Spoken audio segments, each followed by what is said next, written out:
ایک دن نبی کریم صلی اللہ علیہ وآلہ وسلم دوران خطبہ مسجد نبوی شریف میں کھڑے چند لوگوں سے ارشاد فرمایا، بیٹھ جاؤ۔ اس وقت ایک جانصار صحابی رسول صلی اللہ علیہ وآلہ وسلم مسجد کی جانب بڑھ رہے تھے۔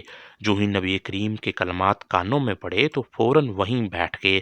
جانتے بھی تھے کہ یہ حکم مسجد میں موجود لوگوں کے لیے ہے، اس کے باوجود مسجد سے باہر اسی جگہ بیٹھ گئے۔ بعد میں نبی کریم تک یہ جب بات پہنچی تو خوش ہو کر اپنے اس جان نثار صحابی سے فرمایا، اللہ تعالیٰ تمہارے دل میں اطاعت الہی اور اطاعت رسول کا جذبہ اور زیادہ کرے۔ دوستو، دعائے نبی سے حصہ پانے والے یہ صحابی نبی کریم صلی اللہ علیہ وآلہ وسلم کے صحابی رسول اور مشہور شاعر حضرت عبداللہ بن رواحہ انصاری خزرجی رضی اللہ تعالی عنہ تھے۔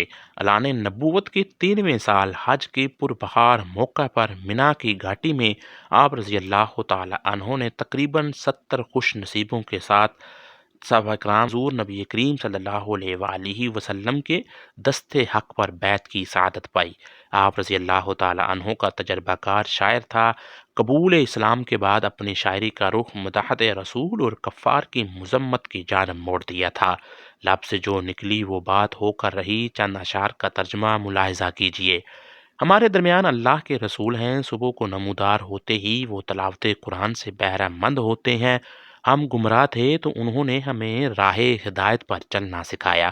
ہمارے دلوں کو یقین ہے کہ جو بات ان کے لب پر آ جاتی ہے وہ ضرور ہو کر رہتی ہے۔ ناظرین، ذی القعدہ سن 7 ہجری میں قضائے عمرے کے موقع پر مکہ کی فضاؤں میں داخل ہوئے تو نبی کریم کی سواری کی مہار تھامے ہوئے اشعار پڑھ رہے تھے۔ حضرت عمر فاروق نے منع کیا تو پیارے آقا نے فرمایا، اے عمر، انہیں کہنے دو، یہ اشعار کفار پر تلوار کے وار سے زیادہ سخت ہیں۔ ایک مرتبہ نبی کریم آپ رضی اللہ تعالیٰ عنہ سے استفسار فرمایا، تم اشعار کیسے کہہ لیتے ہو؟ عرض کی، کسی چیز کو دیکھتا ہوں پھر اشعار کہہ ڈالتا ہوں۔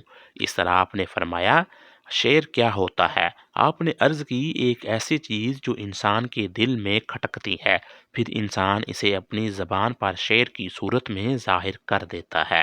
اور فرمایا، کیا ابھی شعر کہہ سکتے ہو؟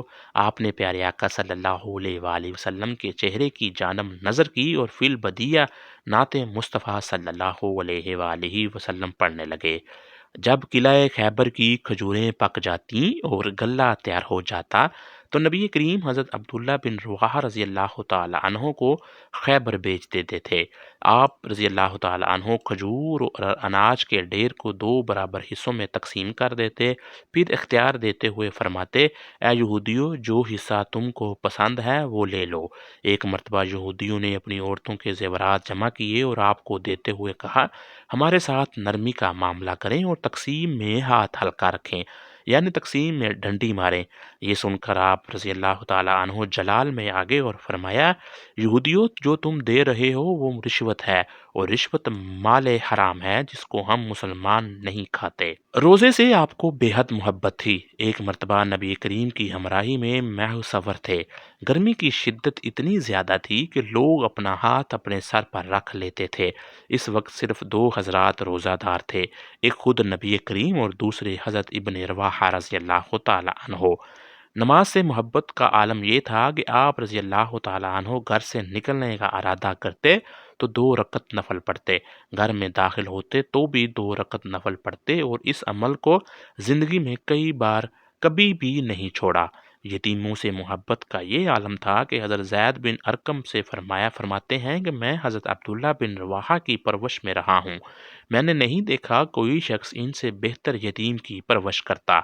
راہ خدا میں جہاد کا جذبہ ایسا تھا کہ جہاد غزوہ کے لیے نکلنے والے پہلے شخص ہوتے اور واپسی کے وقت سب سے آخر میں پہنچتے تھے۔ ایک بار نبی کریم گدھے پر سوار ہو کر انصار صحابہ کی مجلس میں کچھ دیر ٹھہرے۔ وہاں دراز گوش نے پیشاب کیا تو منافق ابن ابی نے ناک بند کر لی۔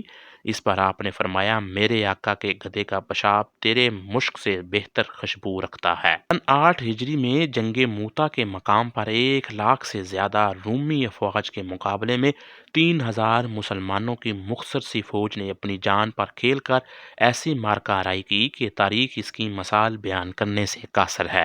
جنگ سے پہلے آپ کے جذبات یہ تھے: اے لوگو، تم شہید ہونے کے لیے نکلے ہو، اب اسے ناپسند کر رہے ہو۔ ہم دشمن کی کثرت و طاقت دیکھ کر جنگ نہیں کرتے، ہم اس دین کی خاطر لڑتے ہیں جس کے سبب اللہ تعالیٰ نے ہمیں عزت عطا فرمائی۔ اب دو اچھی باتوں میں سے صرف ایک ہوگی: فتح یا شہادت۔ جنگ شروع ہوئی تو کئی صحابہ کرام مرتبہ شہادت پر فائز ہو گئے۔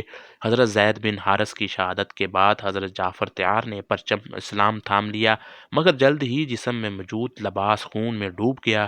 اس وقت حضرت عبداللہ بن رواحہ لشکر میں دوسری جانب تھے۔ 3 دن سے بھوکے تھے۔ چچا زاد بھائی نے گوشت سے بری ہوئی ہڈی پیش کی تو ایک لقمہ ہی کھایا تھا کہ حضرت جعفر تیار کی شہادت کی خبر آ گئی۔ بےتاب ہو کر ہڈی چھوڑ دی اور یہ کہتے ہوئے آگے بڑھ گئے: اے عبداللہ، ابھی تک تیرے پاس دنیاوی شے ہے۔ فوراً پرچم اسلام تھام لی ہاتھ میں لیا اور لشکر کی کمان سنبھال کر بے جگری سے دشمنوں پر ٹوٹ پڑے۔ لڑتے لڑتے انگلی کٹ گئی تو فرمایا: ابھی انگلی کٹ گئی ہے اور یہ کوئی بڑا کارنامہ نہیں ہے۔ اے نفس، آگے بڑھ، ورنہ موت کا فیصلہ تجھے قتل کر ڈالے گا اور تجھے ضرور موت دی جائے گی۔